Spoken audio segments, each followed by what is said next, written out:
Welcome to Coffee Break with Rachel V. Hill, presented by Superbook Sports. Taking a daily look at the biggest stories in Denver sports and interacting live with you, the Coffee Break fam. So sit back, relax, grab a cup of joe, and enjoy your coffee break. Here's your host, Rachel V. Hill. It's Friday. D-Mac's still in California. He's drinking his coffee shop coffee. I just have water today. No wine or cranberry juice, as you say, D-Mac. But how are you, my friend? This is from the Pour Cafe. I have 4 options for coffee here in Pacifica, California. Okay. I can go to the Pour Cafe. I mean, I guess I could go to 7-Eleven. I could go to David's Bagels, who's a big Bears fan. So he's got Bears paraphernalia, including a Justin Fields jersey, which I think is awesome. Then I could go to the Pacifica Cafe, which is across the street. Or I could go, I think it's called Clip and Bait or Clip or something. And it's a bait shop for crabs, but they also have coffee and bagels. Okay. I went there the other day. It's on the pier that's nearby. And I really wanted to just, get a different coffee from every place that I could easily walk to. Mm-hmm. And the smell of bait and crab lures was, it was like, good. And you know how you're like at a place and it just doesn't feel right away? Yeah. And if they wait too long to ask you what you want, you just leave. Yeah. And we were at another breakfast place with my son the other day, and it was sketch from the moment we entered. But we gave it that 20 seconds, meaning if somebody had come and just said, can I help you within 20 seconds, we probably would have stayed there because we would have felt guilty. But it went 20 seconds. I looked at my wife and I go, nope. And she agreed. And we amscrayed. And that was the same thing at the bait shop that had coffee. And so I left and I just went to the Pacifica Cafe, which is fantastic. I love how yesterday you said that you obviously try different places, but you just mentioned you would hit up 7-Eleven if you had to for coffee. I'd have to be completely desperate, Okay. and I wouldn't because I would have other options here, but technically you could get a coffee, of course, at 7-Eleven too. Also, I was thinking back on the Taco Bell Cantina thing of why you need to go. We were actually in Hawaii and they had different options on their menu at Taco Bell. So what if they have different options at the Taco Bell Cantina? Yeah, not going to happen. I still have the Peruvian place down the street I haven't tried. And there's 2 taquero. I don't know. I didn't take Spanish, but I love Mexican food. So there's a couple of other places that I haven't tried. So there's zero chance I'm going to any form of Taco Bell. And my last 2 nights, I only have 2 more nights here, and then back home to Colorado. You might also not be going to section 117 tonight to get I think it was Persian food or something that we had. All right, let's follow up on that. So to recap, my son has a baseball game, a summer college baseball game against the Menlo Legends. And they lost yesterday, but that was a quirky game. And I'll tell you about that in a second. Yep. But they have a rematch up here at Skyline College, which is less than 2 miles up the road. It's a steep hill. I'm thinking about just walking it. I was just going to ask you that. Well, I did go on a big hike yesterday. And believe it or not, we have some trails and hills. And it was a really kind of got my heart pounding. I felt great. I felt it was as close to climbing a mountain as you can. There's California. There's a lot of hills. Anyways, what was I even saying? What were we talking about? Why you're not going to the Giants game tonight. Oh, yeah. So I go to my kids' game yesterday. And we have dinner. And we went to Bucks Woodside, which if you look up Bucks Woodside in Woodside, California, Rachel, there's Silicon Valley, right? Which is kind of big, Silicon Valley. But then there's where the billionaires live in Silicon Valley. And that's where this place was. This place was in the middle of where the billionaires live because it just so happened he was playing at Kenyatta Junior College, which is in this, of all the rich. And by the way, our owner, Greg Penner and Carrie Ann Walton, this is their neighborhood, Atherton. Menlo, Atherton, Palo Alto, Woodside, Kenyatta College. It's all right here. So this is where Greg Penner basically spent, this is where they were. This is where they lived. This is where their kids went to high school. Water polo, very strong out here. So we go to this place, and It was great. And then after the dinner, I go, well, what about the game tomorrow? And he goes, Dad, you can't go to the game tomorrow because my girlfriend is going with her girlfriends. So I suspected it was creepy. I confirmed. He goes, she was just being polite to you. And I go, was it creepy? He goes, yeah, it was way creepy. Wait. She invited you? No, she just said she was going to go with a bunch of girlfriends. And I said, oh, I was thinking about going to the game too. Maybe me and creepy. Dylan. Apparently it was. No. No. Hey, there's no debate about it. I've been told it was creepy. It was creepy. My son goes, Dad, we can watch the game on TV after the game because she's going to be with her girlfriends anyway. So I was confirmed through my son. She was just being polite because she's a wonderful girl. I love Raina. She's awesome. And my son confirmed that I was being, yes, indeed, super creepy. I don't think you're being creepy. It's not like you were going to sit right behind them in the stands. If you're Well, what exactly were we going to do, though? It's a fair question. Like, how does that work? Drink lemonade and sit in section 114 while they're in section 101. Right. So you get to the moment of, hey, everybody, hey, this is Sally, Jesse, and Raphael. Well, you don't have to meet up with them.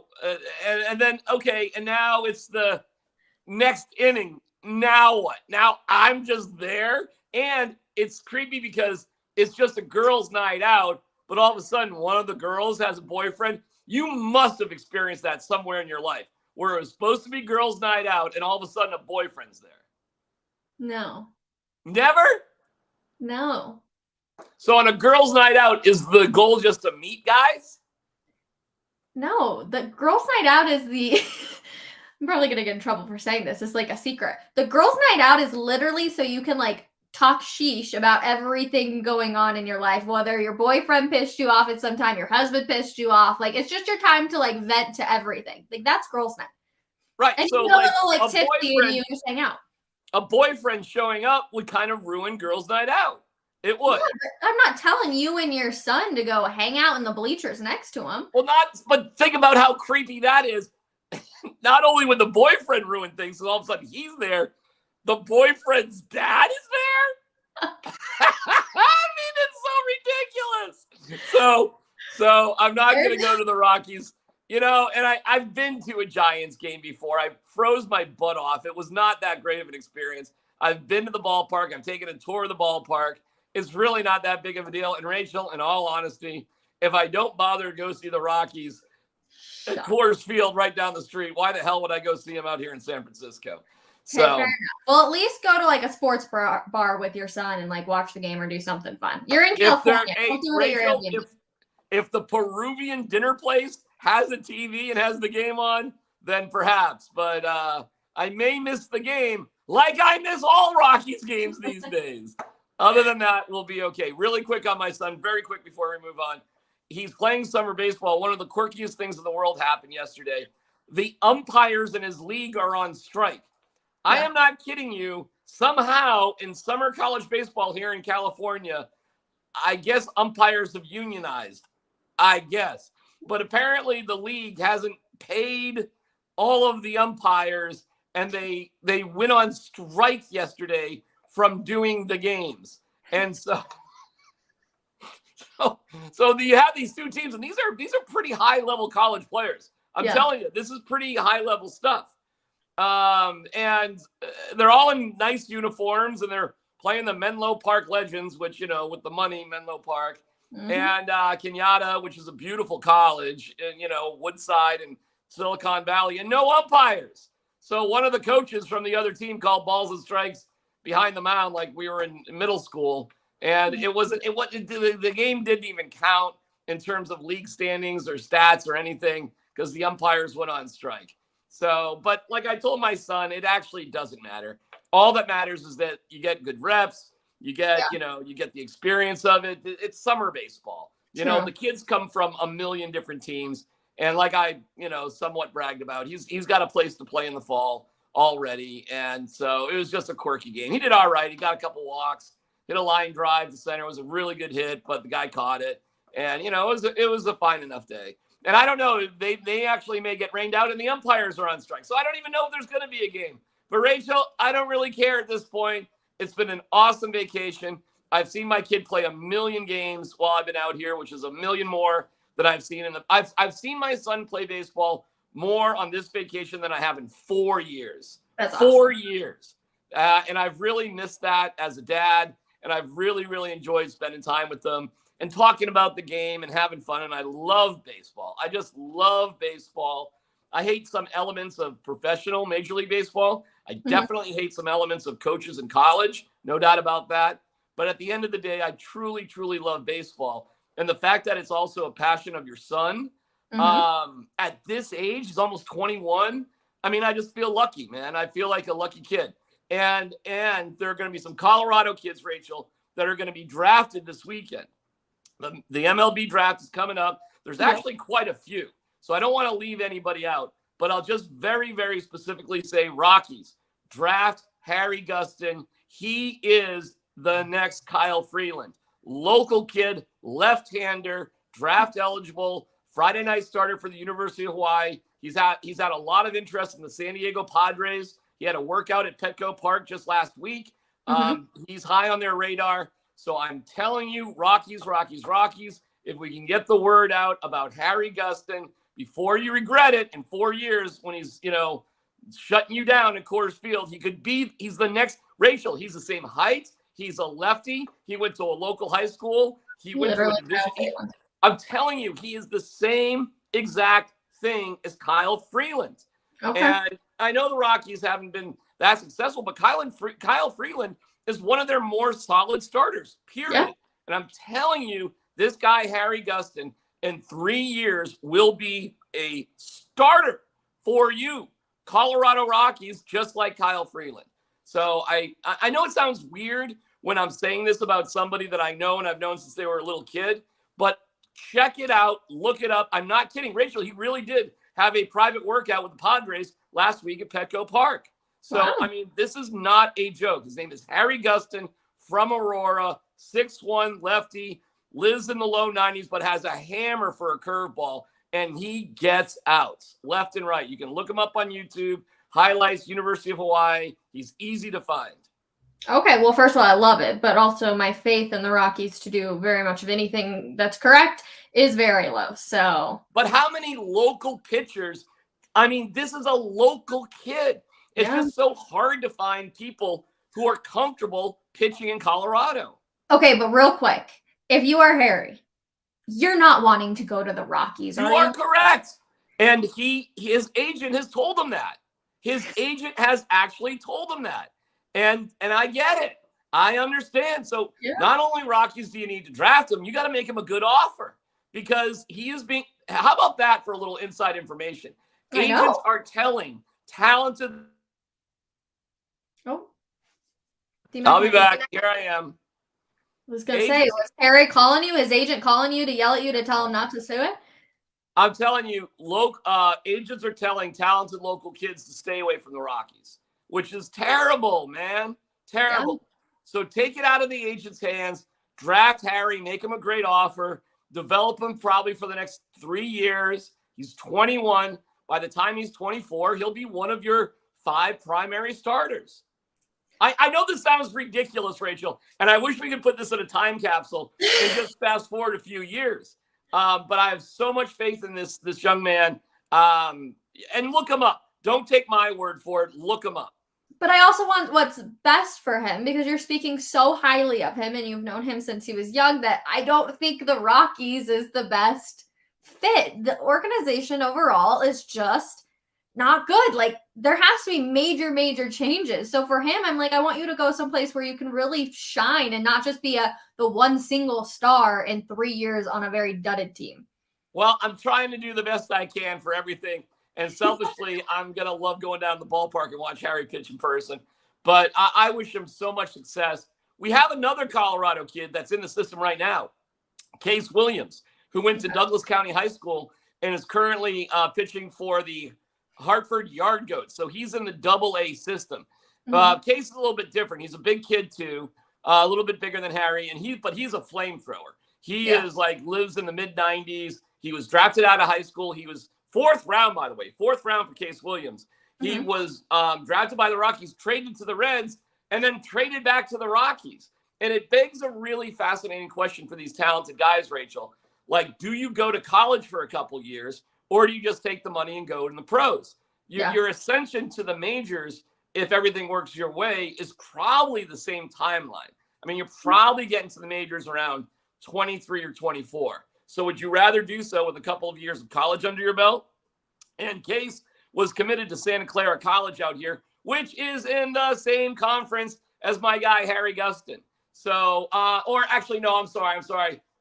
They are in a different conference, but it's the same sort of thing. It's the same type of schools that they would play against. Same level of competition, the West Coast Conference and the Big West Conference, okay? But it's the same type of thing.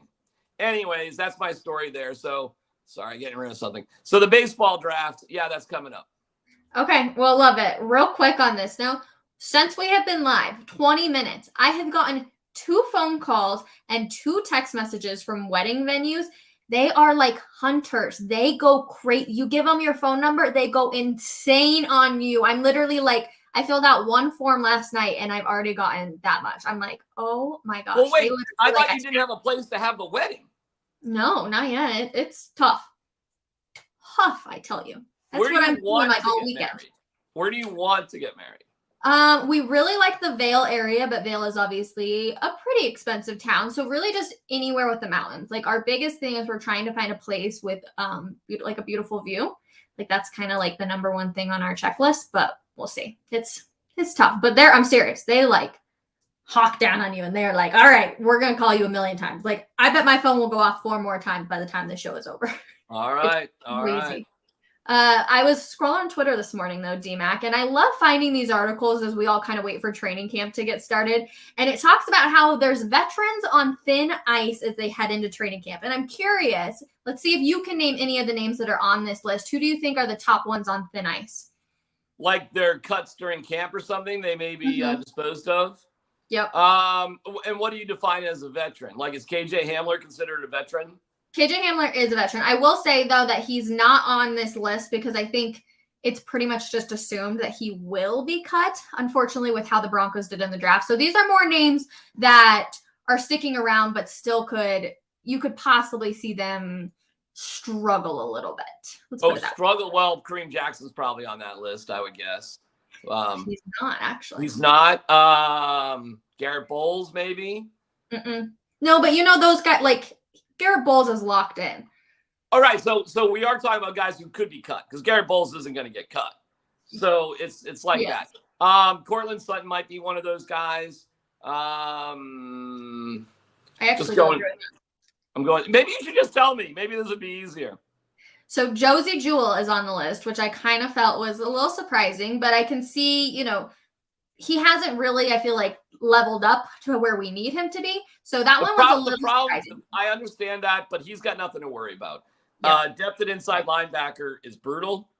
Yep. They're not very deep there.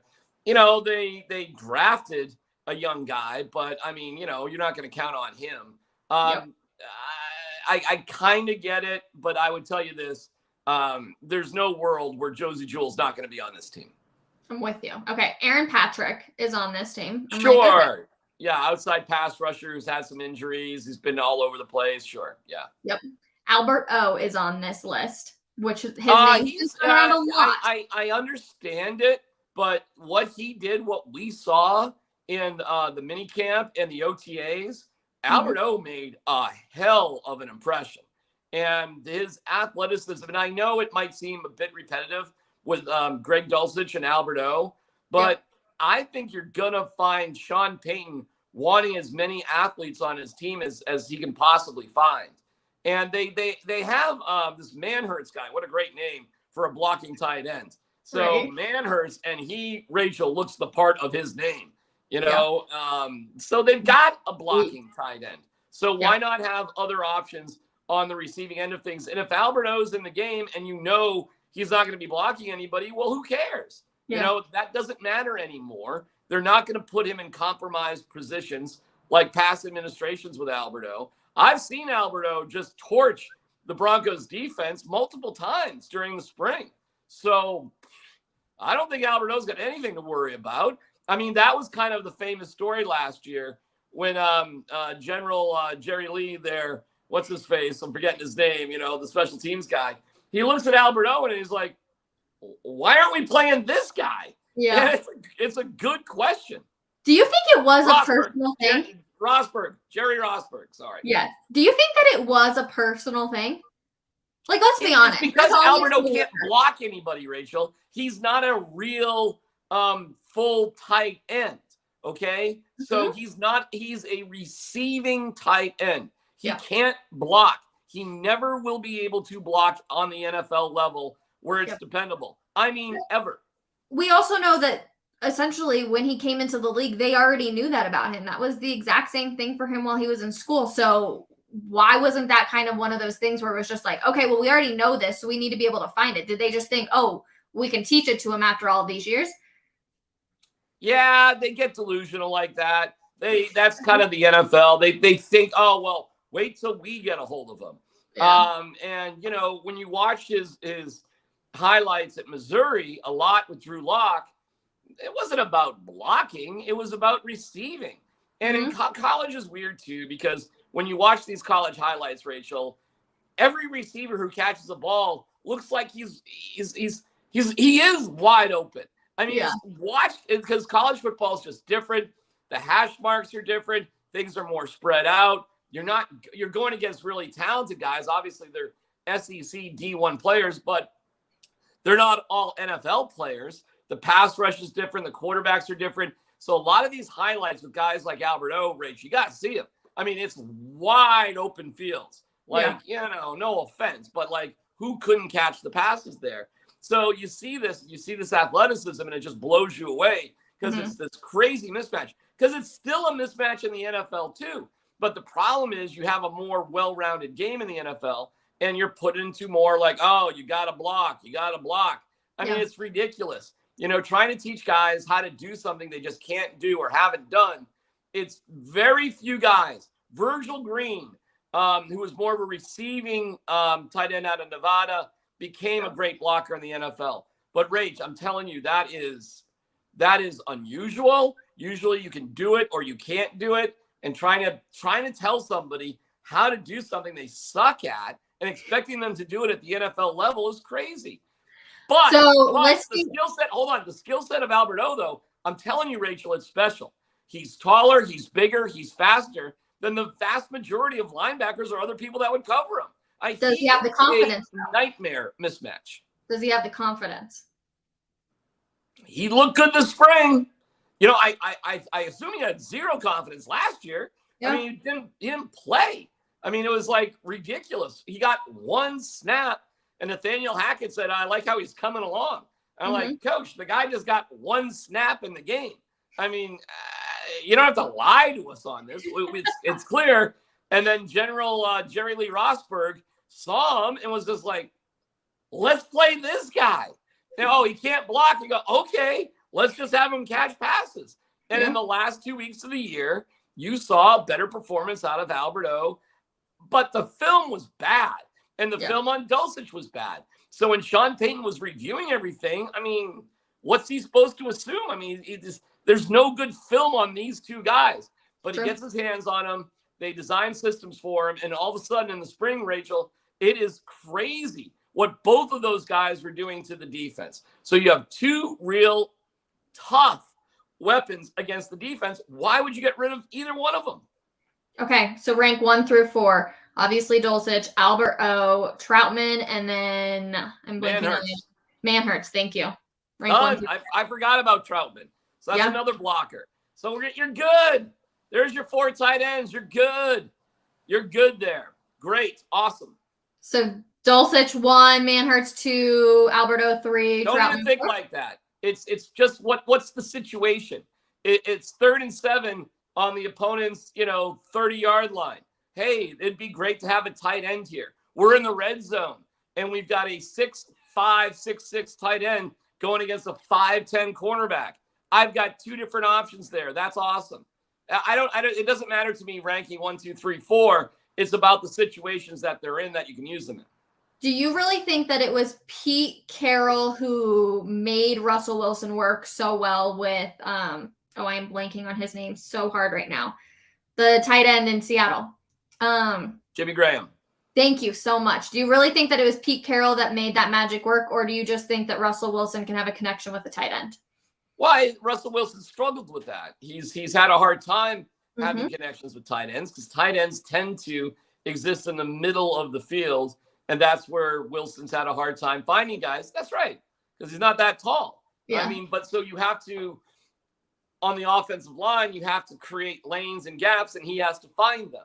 And that's a tricky thing to do. But you can't just, I mean, the Seahawks kind of did give up the middle of the field. They just didn't really use it all that much. But the Broncos aren't going to go that quietly. I mean, it's hard to imagine winning a game and just sort of surrendering a huge chunk of the field to not make an option. Yeah. So I think we'll see. That's a great question, though. It's an awesome question. They were definitely trying to work on it this spring, for sure. It was a focus of emphasis. We'll see if it can work out in the regular season. Because in my mind, is where you saw Jarrett Stidham, who's 6'3", be able to connect with the tight ends down the middle a lot easier than Russell Wilson. Yeah. But again, it's the spring. That we shouldn't take that much from it. And what Stidham did is just what, taller quarterbacks in general are able to do. It's not like Stidham's like the most amazing guy in the world, although he had a good spring. It's more like, well, this is just what taller quarterbacks or people can do in this particular situation. But it doesn't mean that you should rule it out, and it's not going to happen ever. They're going to try to make it work. See, in my mind, I'm just like, we know that they're going to try and block and run the ball so much. So Alberto's kind of just like even more so down on the list for me because he's unable to block. And we just know that that's essentially what the offense is most likely. I guess we can't talk too much about it, but most likely what we're going to see. Yeah. It's going to be interesting. I'm trying to not just rip on Russell Wilson. I'm trying to give Russell Wilson, the absolute benefit of the doubt. So. Wow, what a 180 from you. Listen, the bad season's over. I know what the situation is. I've got my question marks about it. But listen, I mean, who wants to go into a season and be all negative and just raining on the parade? And I see ways that it could work. I am turning out to be a big Sean Payton fan so far. I think the media embargo and those rules are silly, a lot of them. But I'm separating my feelings about that from what I'm seeing out on the field and what I feel like he's trying to do. And I really like what I've seen out on the field and what he's trying to do. It makes a lot of sense. I just, I think it's silly not to give more access so we can tell that story. I think there are so many great stories to actually tell and ways to get people excited. But you're going to have a very weird start to the season. You're about to have your lowest attended training camp of all time. Yeah. You're about to have the most limited access of all time. And it's going to be weird, Rachel. I'm telling you. To find out, what's going on and what's happening. I think the fans smartly are, first of all, they're basking in the glow of 2 championships in back-to-back summers with the Avalanche and the Nuggets. And I think the fans, rightfully so, with the Broncos, are sitting around like, well, why don't you win a few games and maybe we'll show some interest, aside from your, tremendous diehard fans. Like, what is there to really get excited about with the Broncos? Like, who's the player? What's the situation? Are we really that excited to watch somebody coach? I mean, that's not how it works. And, it was exciting theoretically to see Russell Wilson last year, but it became an embarrassment. He won 4 games, Rachel. 4 games Russell Wilson won last year as the starting quarterback. So can you blame the fans for being hesitant? No. I don't. But I do see, and I think people are buying into Sean Payton. This comment says, the new motto for Russell Wilson is trust Russ. Trust him. That's giving Russell Wilson too much credit for making critical decisions. Those are going to be taken out of his hands. It is going to be it's a big change. It's not about really trusting Russ because he's going to have 1, maybe 2 options on any given play for the majority of time, Rachel. So trusting Russ, I guess. I mean, it's gonna throw this one option. If that's not there, the other option. If that's not there, throw it away. I mean, they are making things so less complicated, and they're trying to just to be strong. They're huge. They're a big physical team that's going to try to bully other teams. They're going to run the ball more than throw the ball. And when they do throw the ball, it is going to be like slants and other pretty safe throws, aside from 3 or 4 shots deep down the field, which again is actually a pretty safe, relatively safe throw. The throws that got Russell Wilson in trouble, if you remember, was trying to throw around his right tackle, or, coming up with his own system of plays that he was designing with his own coach and trying to implement that on the State of the Union Tuesdays. And I mean, just really weird, disassociative, scatological, sociopathic types of thinking. I mean, it was crazy what was happening last year, and that is gone. Yeah. Gone. Gosh, I'm so ready. Now that, obviously the Nuggets run is over, I'm like, all right, let's get football season here. Let's get this rolling. Next on the list, though, this one is kind of surprising to me because I feel like there's never really any expectations. You're just kind of happy if he does something, and that's wide receiver Kendall Hinton. I feel like there's no expectations of, what he needs to do. It's just like, oh, if we get something out of him, that's great. I'll be surprised if he makes the team. Really? That makes me so sad, though. All right, so let's do it. Let's have the conversation. You're going to have Mims, Judy, Sutton, Patrick, Hamler. All right, so if we cut Hamler, you're left with one more wide receiver spot, and then you're going to have Mims, maybe Montrell Washington, maybe, and maybe Patrick Surtain as your punt returners. Yeah. Okay. So it's going to be tough for Hinton. Not impossible, but it's going to be tough. There's going to be probably one receiver spot out there, and that is only going to depend, Rachel, if they let go of KJ Hamler. And again, I don't know, man. I would hang on to KJ Hamler. I would not let him go. He's got a skill set just like Alberto and Dulcich. They have a skill set that is so unique that I'd be hesitant to get rid of KJ Hamler. Okay, but this is a different conversation between I can see the potential of him, but what I think the Broncos are actually going to do. So which one? We're fixing to find out on that. I think it's undetermined. There are going to be a couple of positions that's one of them that really is up in the air. And first of all, unfortunately for KJ Hamler, he had an injury. Now it was an upper body injury, not a lower body injury. But he had an injury that kept him out of really participating fully in spring practice. So, he's going to have to it's going to be tough, okay? Have we heard any updates on him? What's that? Have we heard any updates on him? Well, I mean, he moved in with Tim Patrick. I don't know if you knew that or not, but he literally moved. Tim Patrick is married and has kids. And so KJ Hamler moved in with Tim Patrick for a more stable sort of existence. And I think that's really good.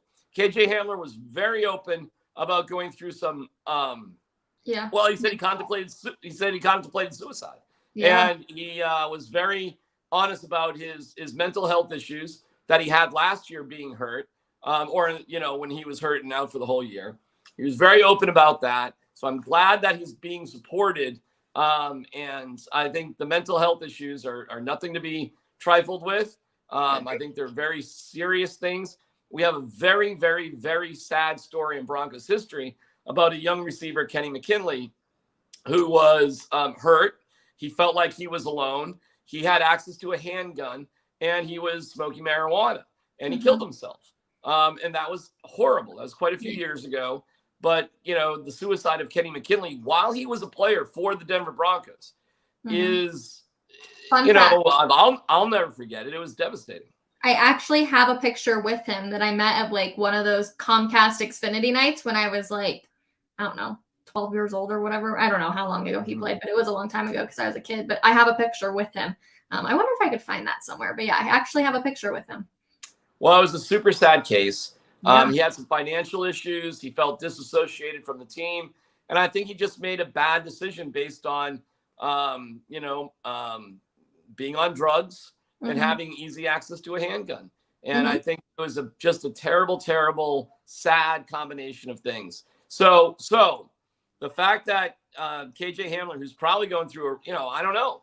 I root for KJ Hamler. He's a very engaging young man. He's got a tremendous personality. He's very well liked by his teammates. But it's going to be tough, Rachel. The best ability is availability. And he needs to be out on that field making plays. Yeah. Or they could move on because all Kendall Hinton does is make plays. Yeah. I mean, Kendall Hinton's now he doesn't have the speed of KJ Hamler, but he's available and he makes plays. And we're talking about the fifth receiver here. Fifth, because Judy, Mims, Patrick, and Sutton are locked. Yeah. Locked. Well, and locked. Sutton could get traded. No, not now. Not now. You don't think so? You don't think come trade deadline if they're struggling? Oh, well, okay. I mean, I'll agree with you. By the start of the season, I think he's locked. He's good till then. But I think by trade deadline, if something's going wrong, you could see him get moved. Sure. I mean, you can see Garrett Bowles you can see a lot of valued veterans get traded if your season's in the crapper and you're going nowhere. And that is why Vaughn is gone and Bradley Chubb is gone. And, they could trade but you only trade people who have value. You know, what I'm just focused on. See, I'm being optimistic, Rachel. I'm not a Debbie Downer like you. I'm not anticipating like bad stuff during the season like you are. I mean, I don't know, I don't know what was in your water, but, I've just got a cup full of optimism here. So I'm assuming things are going to go well or good enough. I hope you're right. I'm seeing comments that said Washington over Hamler, the best ability is availability. Agree or disagree? Yeah, but like Washington's not really a receiver, though. I mean, they tried, and it was just like, he's really a specialist punt returner, and that was a bad draft pick. It just was. And this coaching staff isn't tied into any of the previous draft picks, so it's just not that big of a deal. And don't forget, they put Patrick Surtain back. He could possibly return punts. Mims is definitely going to return punts, okay? He was a punt returner in college. There's no doubt. So to keep a punt returning specialist when you have two better guys with Mims and Surtain that can already do the job better, I don't know, man. I'm not sure how Montreal Washington really makes the team. And for the record, I would much rather take a chance on KJ Hamler than keep Montreal Washington around. No offense, Montreal. It's definitely an interesting conversation to be had. Lots more. And of course, Orange and Blue Today has been doing really fun what ifs. So definitely tune into that 3:30 p.m. on the weekdays. The Broncos, though, opened up their practice facility to the Colorado Avalanche. They headed over there to hang out and work out on the field a little bit, which was interesting.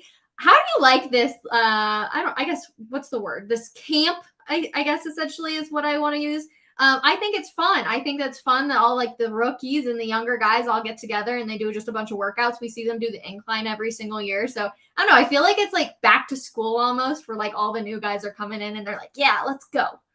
Well, this is what we saw with the Broncos in the spring. This is their spring, summer. And you should know too, they're working out at Family Sports and the Broncos facility is less than 2 miles away. Yeah. So, it's just I think that's just kind of a fun thing to do. I think that's really cool that they would open that up. By the way, Rachel, you can rent out the Broncos Fieldhouse. Anybody can. I don't know if people actually know that. No way. I swear to God, that facility is open to be rented. So if you wanted to have your wedding in the Broncos Fieldhouse and you were willing to pony up the dough, you could do it. They rent that facility out for all sorts of events. So yes, Rachel, you could get married in the Broncos Fieldhouse. I don't think my fiance would be thrilled about that, but how much does it cost? Do you know? I don't know, but it's funny because I've seen a brochure for it. It's not really advertised that much, it's not like, but I know it's available to do so. And I know they have a lot of events. I'm sure you can just look it up. I am Wow, it's actually like not bad at all. What is it? What are you looking at? On the weekends, $1,800. That's cheaper than any venue I found. You know, I've heard stories where these are rumors that I don't know for a fact, but I've heard stories where guys just say, let's play flag football, and they've just rented out the facility so them and their boys can go play football out there. And you can do it. You could actually do it. Is that crazy or what? That is. Yeah, you get built-in sound system, microphones, lighting, 550 parking spots available in case you need a lot of people. Wow. Isn't that crazy? Yeah. Not too shabby. Well, because it actually makes a lot of logical sense. Think how many days it doesn't get used. Yeah. I mean, it's kind of, and this, by the way, this is a big reason why instead of a new facility, and I've told you, I do not think the Penner Walton Group will ever build a new stadium. Okay. Yeah. And I don't think the Walton Penner Group will be in this for much more than a decade anyway. Mm-hmm. What the real plan is, Rachel, is they plan on building out of the field house for a new locker room and place for the players. So when you think of where the team store is, okay, think about that. Yep. Think about all the space if you built to basically, I guess, the south, where all the cars park right now. That is a lot of land. I mean, you could do a million different things there. And you still have all those fields behind the facility. So you can't really build to the, I guess, north because the jail is there. So you're limited there. But you can sort of build forever out to the south because you have nothing but space. So I think that's what's going to happen. I think they're going to put another, and they're not cheap. The Penner Walter Group, they are not cheap whatsoever. I applaud them for this. I think building a new stadium will happen sometime, Rachel, but there's really no reason in the next 10 years to do it. And but there's a lot of reasons to build out the new facility almost immediately. So I think that's what you're going to see. They've just got to use that space more often. They're renting it out for kickball games right now. Or my wedding. Someone said that I should be married and you can officiate it at the Broncos. I wonder how many weddings. I bet you there's been a bunch of weddings in there. I mean, think about the space for a wedding. I mean, it would be unbelievable, right? I mean, it's beautiful in there. Yeah, it is absolutely stunning. When we do our media barbecue, speaking of which, is the media barbecue happening? That's a great question. I have no idea. I know I've heard rumors about restrictions on broadcasting rumors. So I shouldn't probably, I'm not complaining about it. I've just heard rumors. I don't have confirmation on it. Okay. I don't know. I think it's fair to say just because something has happened in the past, don't assume anything moving forward. I mean, nothing. So I think we're all going to find out. So just because they've had that media barbecue in the past, now I would be surprised if that changed because, it's a really good idea. And it doesn't seem to present any conflict with the team. The team has to be there. It's a great chance for ownership to answer questions like once a year. Yeah. So I think most of the media stuff is really a Sean Payton thing. And the media barbecue really doesn't have that much to do with the head coach. He does talk at it traditionally. But in general, it's sort of the state of the union of the team as they start training camp. It's more about the GM and the owner rather than the coach, although the coach tends to be there too. Then they get a couple of star players there. Hopefully nobody's in trouble. If anybody gets in trouble in the summer, that's where you go to sort of address it and get it out of the way. And so far, so good this summer. I haven't heard about anybody getting in trouble. Not yet, at least. Thank goodness. Okay, the show's going way too fast because it's a Friday, so of course we're all chitty-chatty. But who is Miles Wood? D-Mac, what can you tell us about Miles Wood? He's a hockey player, but I don't know a whole heck of a lot about him, to be honest with you. You probably know more about him than I do. That's why we're here, because we're going to let you all know. Okay, so Miles Wood, 27 years old. He was in the 2013 draft. He had this quote: "From the start, Colorado has always been a team I would have loved to play for. It just feels like Colorado is a perfect spot for me. 78 career goals, 70 career assists, 402 games played." So he's expected to be roughly third or fourth line. He's a left winger too. So I don't think he's going to be too high up here. He got signed on the 1st of July, so it means we haven't really talked about him here on Coffee Break. But essentially, they're just looking for more depth. And to be honest, for some of the highlights I've seen, he's had some pretty decent shots. Yeah, I think he's a bottom 6 sort of guy who, again, we're going with size. We're just getting bigger. Exactly. Like every edition, yeah, they're all bigger. Johansson's bigger, Druin's bigger, Wood is bigger. Everybody's just bigger, and that just tells you the Avs felt they weren't probably big enough or physical enough. And they just got kind of small. Malgin was small. Evan Rodriguez was small. Who else? Lars Eller was, is all right. He wasn't big. And Matt Nieto was pretty big. Matt Nieto's a big boy, but he just didn't do anything on his return to the Avs. So yeah, the size matters, Rachel, as they're telling us. The Avalanche are a much bigger team, and likely, I'm gonna guess they feel like they need to get bigger to protect themselves from injuries and just to be stronger in terms of depth going into the playoffs. So Miles Wood, welcome to the team, man. I mean, we'll see what you got. You've been around for a minute. That 2013 draft was really interesting. If you look at some of the other names and who's been around. So, good at only 27. It's crazy to me that you were drafted in 2013 and you're 27.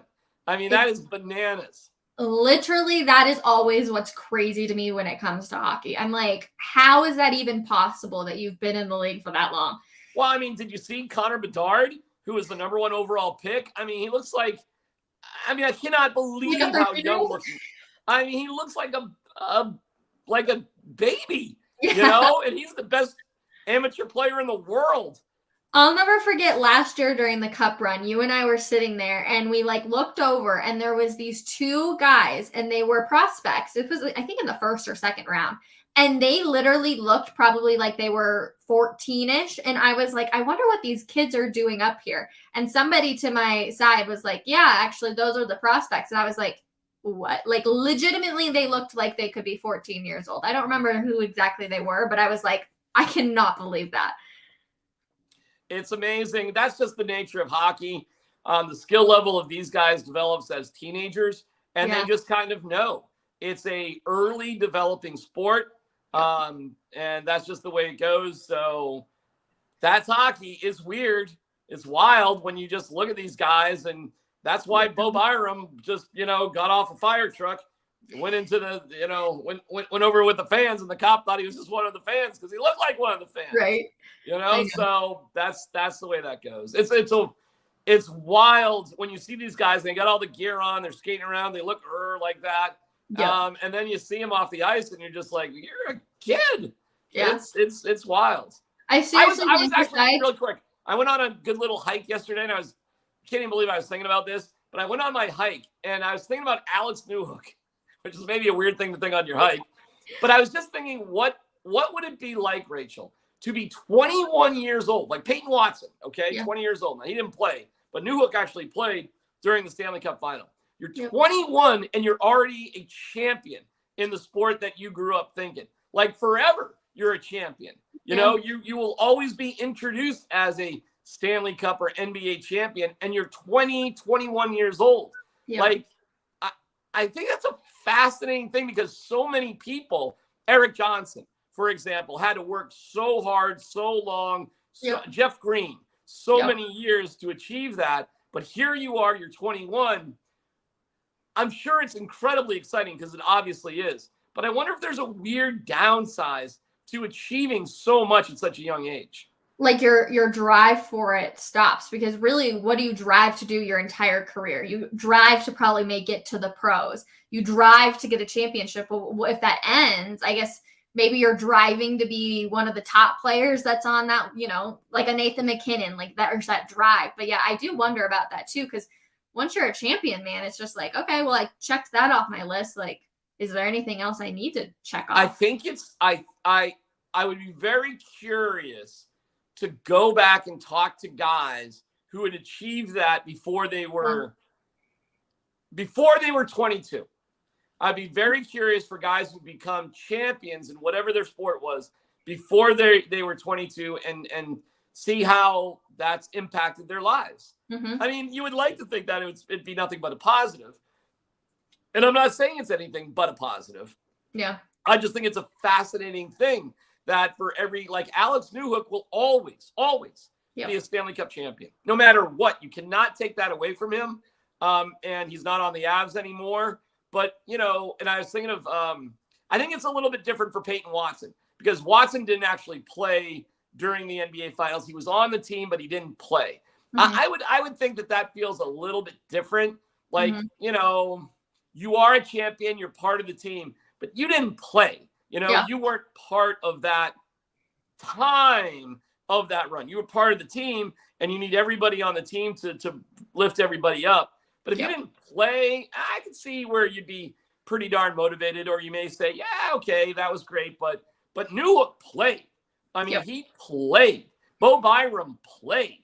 Yeah. And, they're 21, 22 years old. It's just wild. It is. You know what else is wild?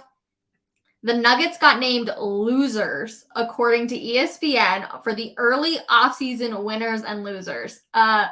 Surprising, I will say, but really when you look at what they did in this offseason, they lost 2 huge numbers to the teams that participated in the playoffs for them. And then you're now kind of having to ask these really young players to step up to try and help them repeat. So while I am surprised by the losers titles, I can kind of see where ESPN is coming from, DMAC. KCP was a starter.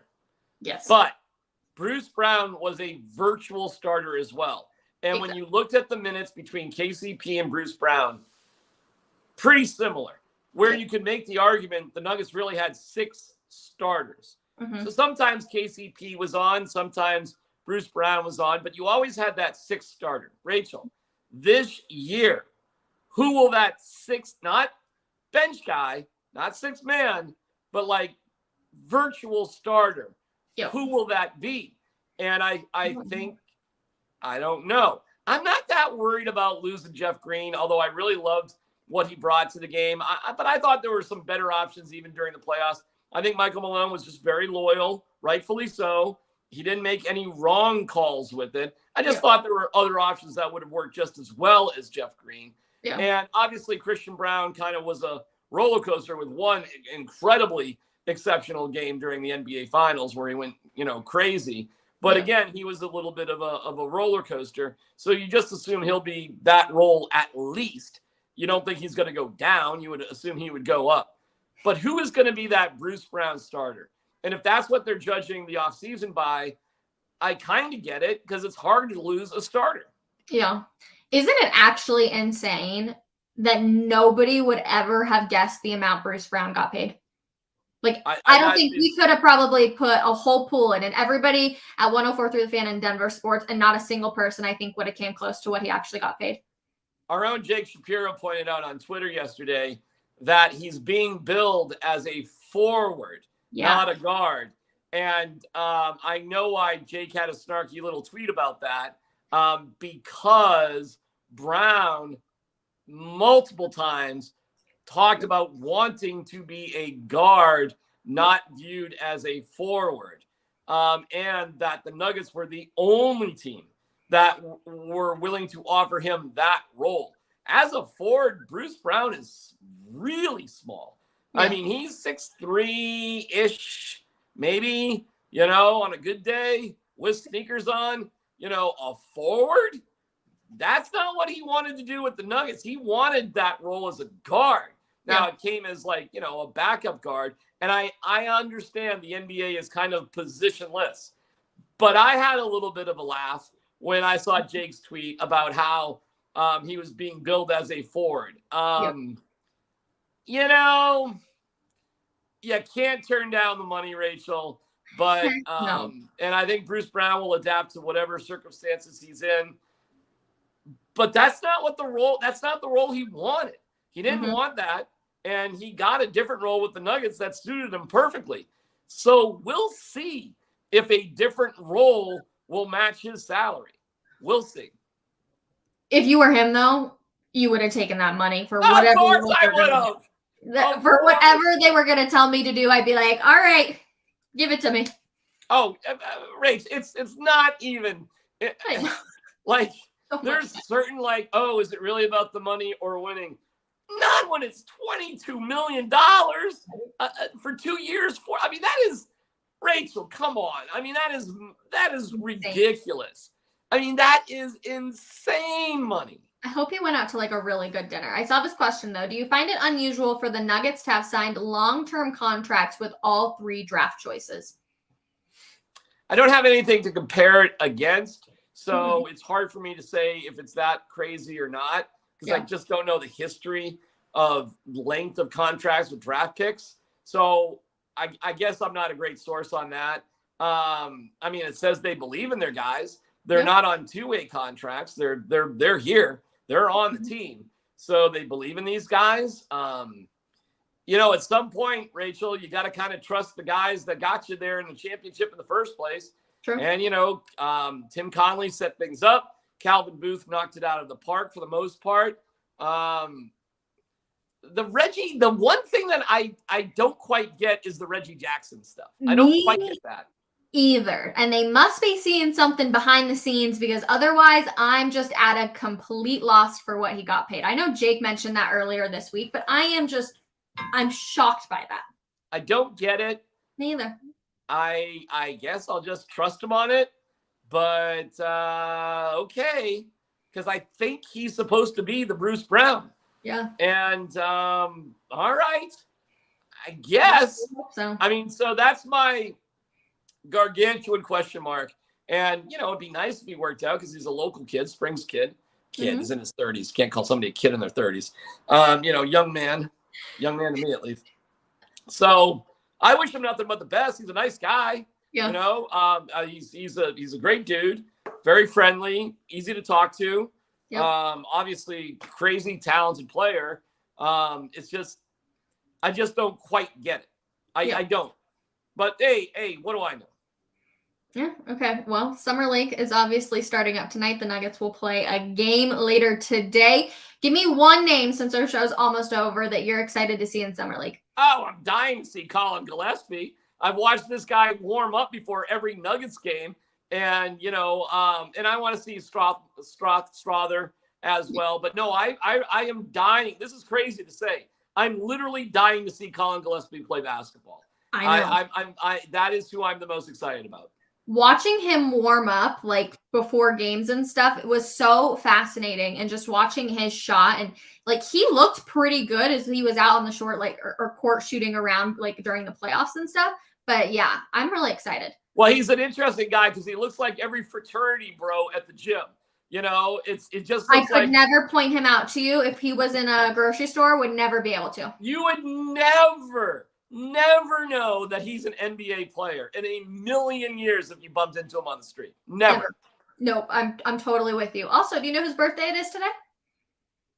Woo! What is today? July 7th. What is it? 6th? 7th. July 7th. Whose birthday it is today? I guess I don't. Yours? No, not mine. Although your birthday was just the other day and I didn't know, so I feel like a terrible friend. But yeah. We'll figure that once you get back out here. It's Joe Sakic's birthday. Oh, right on. So happy birthday to Mr. Sakic. Joe and I share a couple. First of all, we're the same age. We are the same age. And I'm probably looking older than Joe right now. What do you think? Should I get rid of? I was going to get it cut yesterday and things got kind of, should I lose it? I think you should save it until you get back. Maybe you can shave it just like James Merlatt did, and everyone can make fun of you because you only shaved half your beard or half your mustache. Well, Joe and I are the same. So that's right. He's July 7th. Mm-hmm. I'm June 22nd. So I'm actually like, a couple of weeks older than Joe. Yep. But we're the same exact age. We both met our wives when we were 19 and they were 18.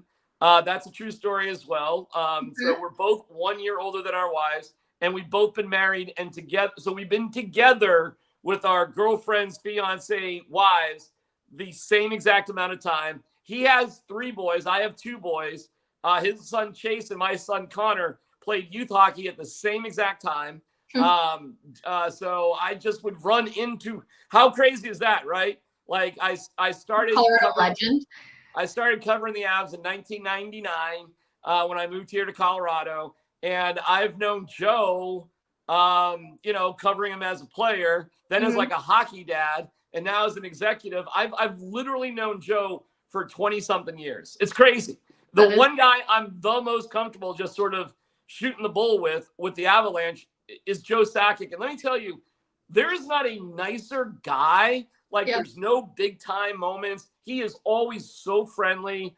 He has been a absolute superstar in this community as a player and as an executive. So I have so much respect for Joe. First of all, as obviously a Hall of Fame player, but just as like a Hall of Fame type of person. He's been so cool to me. He's been super nice in regards to youth hockey and kids. I wish him nothing. Him and his wife and their 3 kids. I hope they're all very successful and having a great time. So happy birthday, Super Joe. Man, you're awesome. And I just say thanks for being so nice to me over the years, for sure. There's some longtime listeners in here. I know that for sure. Does anybody remember my Joe Sakic moment? I'm curious if you do, D-Mac. It was like when you were like a little girl, I thought. Nope, it's recently. It's like the past, I guess, 2 years. Okay, I'm thinking of something else. And what was your Joe Sakic moment? I'm going to see if anybody says it in the comments, and then we'll come back to it at the very end. I did see one question, since it is Ask Us Anything Friday. What did you do for the 4th of July, D-Mac? This is going to sound crazy, okay? But the one thing I did not want to do was be around a lot of people. Oh, okay. Okay? Fair. So we're staying in Pacifica, California. My wife was here at the time. Mm-hmm. And my son, his girlfriend's, follow this, his girlfriend's brother, who is going to college next year, was having a big high school blowout party that my son, so I didn't want anything to do with that. So my wife and I, check this out, watched like 9 episodes of the Sex and the City reboot. And it's called And Just Like That with Sarah Jessica Parker. Because we used to, when we were younger, watch Sex and the City. And my wife just saw 1 episode and wanted to watch things from the beginning. So we watched like 9 straight episodes of Sex and the City 2, right? And then, this is no joke, Rachel, it was like 7 o'clock at night. We're like, all right, let's go get some dinner. 7 o'clock, fireworks, if there are any fireworks, because it's overcast all the time here. Yeah. So we didn't even know if there was going to be any fireworks. We didn't really care. We had a great day just lounging around watching Sex and the City. This is crazy, right? We get in the car. First, we walked to a place on Yelp. It said it was open. We walked to it about a mile away, closed, because we were going to have some lemonade, if you know what I'm talking about. We walked back. We got in the car. We go, let's drive up a mile. Everything was closed. Let's drive up 2 miles. Everything was closed. Let's drive up. Rachel, we ended up in downtown San Francisco. We couldn't find anything until we found a sushi restaurant on Geary Street called SQ Squares or something like that. Geary Street Sushi Restaurant. It was the only place that was open. There were like 3 or 4 tables in there. And we struck up a conversation with the sushi chefs and the waiter. And I was doing sake bombs with the waiter, and the sushi was just the fish. Oh my God. It was a hole in the wall, sort of small little sushi place in downtown San Francisco. And on the way back, we saw fireworks all over the city, as we were driving back. So it was a very it was so funny. We literally got in the car to drive 2 miles away, and we ended up in downtown San Francisco eating sushi, doing sake bombs with, people that were in there at the same time we were.